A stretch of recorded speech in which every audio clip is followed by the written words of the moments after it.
Hey, I'm Jeff, the junk seller, and this presentation is going to be about the market at Buffalo Gap, Texas. I did it this last weekend. It would have been July the 18th to 20th, 2025. Buffalo Gap. It's quite a drive from where I'm at in Canton. It's about 254 miles, 4 hour and 2 minute drive. I finished up at Bonham, and I had about $600 to my name, and I decided that I needed to get out to another market, and I chose Buffalo Gap because when I was out there a couple of weeks ago, I think about 3 or 4 weeks ago on a shopping trip, I found some pretty good stuff out there, and I intended on shopping Buffalo Gap, but I got confused about third Monday and third weekend. It's something that happens with the Texas markets, because some are on third weekend and some are on third Monday. They don't always fall on the same weekend, but so I wanted to get out there. There was some good shopping to be had. I didn't make it, most of it anyway. On Sunday, a young girl told me about a vanity set that she purchased for $10. It was had a sterling mirror and another sterling piece, probably a couple of $100 worth of silver, and she had to pay $10 for it. And I bought a avocado green Pyrex bowl. I think I paid $15 for it. I paid $15 for it. The guy that bought it was my next door neighbor. He had paid $7 for it with a dealer that was very near to us. But I got high security stuff, and once I get it put out, I'm kind of pegged to my booth, and I can't move around and shop. And everybody got a later start at this market than I did. But it was $35 to set up. I only did about $370 in sales. I did stop at a garage sale on about $22 worth of stuff. I got two huge cement planters that were cowboy boots. One of them had a crack in it. I broke it. I believe that it could be epoxied. Instead of getting $50 to $60 for the pair, I think that I'll only get 30, but I was able to pick that up for $5. I picked up a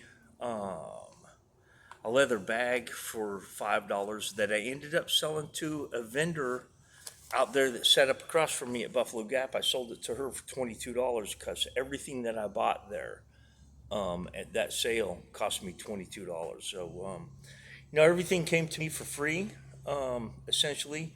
I got two wooden wine crates. I think that he told me $1 for both of them. Somehow I wound up paying him $1 each for them. And I bought a child's garden bench for $10 that I believe I'll probably get $30 out of it. But besides those things, I only did, I think, about $370 in sales, and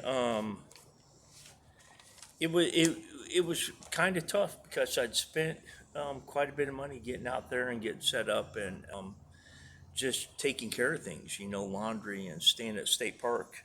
Oh, I had to get a new phone activated and pay the phone bill out of the money that I took from Bonham too. So I wound up out there, and I was pretty broke or close to it, and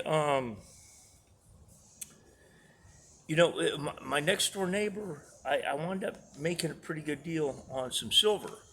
I heard him offering these refined silver rounds and bars to customers at $34 each, and nobody was biting on them. And I felt like that was probably spot. I later found out that that spot was like $37.50 an ounce.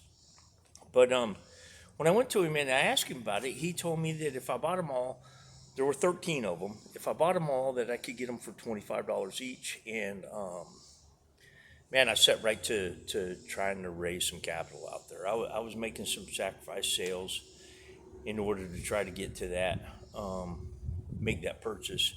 Um, I did in fact sacrifice too much profit, but I did. I did turn on the salesmanship. Um, and it wound up being that I had enough money, and 13 of them at $25 would have been $325. And when I started counting money out, he told me that $300 would be good enough, and I bought those. I think that they'll probably sell with the way spot is right now. I think that I'll probably get $40 an ounce for them. So I'll get. I spent 300 and I'll get 520, but I spent myself absolutely broke. Um, and At that sale, I struggled for a couple hours on Sunday trying to get my tent stakes out. I wound up just driving them into the ground. They have a very tough soil out there that I just beat them into the ground so that they won't damage them over or damage somebody's tires. But So I lost my tent stakes to this place. Struggled for a couple hours trying to get them out of there on Sunday. Then I realized that the campground that I'm going to camp out near Canton is going to be closed about the time that I'm going to get here. So I drove like all hell, and I didn't want to stop for gas. Wound up almost running out of gas. Put a couple of dents in the van. I backed into a tree, put a huge dent in the back bumper, and then I ended up scraping a pole at the gas station. Panicked, trying to get the van turned around to get the fuel inlet on the right side on the pump side. I was dehydrated, I was exhausted, and I was worn out. I was in a panic, and started making a whole bunch of bad decisions, whole series of them. But I got rested, and I got to the campsite, and I think that I'm better now. But you know I was flat broke, and I wound up in my storage unit on Monday, and I found a small plastic bag with a couple of pieces of gold in it, and I was able to go down, and one of them was an arrowhead with the year 2000 on it, probably graduation charm, but it was I think 5.9 grams of 14 karat gold, and then I had a small Credit Suisse 1 gram gold bar that I think I got $101 for that. In total, for the two pieces, I got $451 for. But it put me completely solvent. Venture capitalist, I bet it all on that silver, and that silver that's going to end up paying me pretty well. But man, I was willing to endure some hardships, and then I didn't know how I was gonna endure. I didn't know how I was gonna afford those hardships, but it really didn't matter. And the gold that I did find, I just kind of stumbled into it. But that's part of the beauty of having backstock is that miracles like that do happen. Um, but I'm here at Canton now. I'll be setting up the next couple of days and making a presentation about that. But Buffalo Gap, I think that I'm going to go back there. Met some really cool people.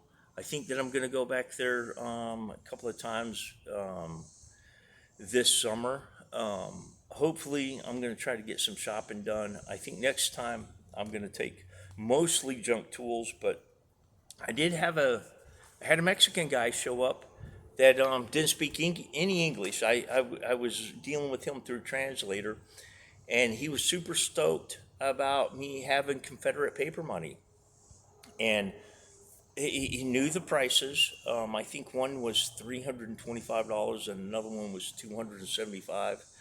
And through his interpreter, he apologized for not coming prepared and wanted to know if I'd be there next month. So I've at least got to bring for money collection. I think that I'll do that. Maybe some different display case material. Met a lot of people that were blowing smoke about being expert on this or hyper collectors on the other stuff. But you run into that every time you go to these markets, and when you put out display cases like I do, there's always somebody trying to impress you because you got pretty good stuff, and a lot of times they'll tell a story to do it. But Buffalo Gap, it's a beautiful country out there. Um, it was awfully hot and awfully dusty. The wind blew like crazy on Sunday, and that was another part that was so tiring about Sunday trying to get out of there. Um, the dust had just coated everything, and I was exhausted. I was through with it by the time it was over. But I think that next month I'm just going to take cheap decor and tools for the most part, maybe two display cases. But if you've enjoyed this presentation, then please give it a like. If you do, then please view some of my other material, and if you like that as well, please subscribe. But thank you for viewing.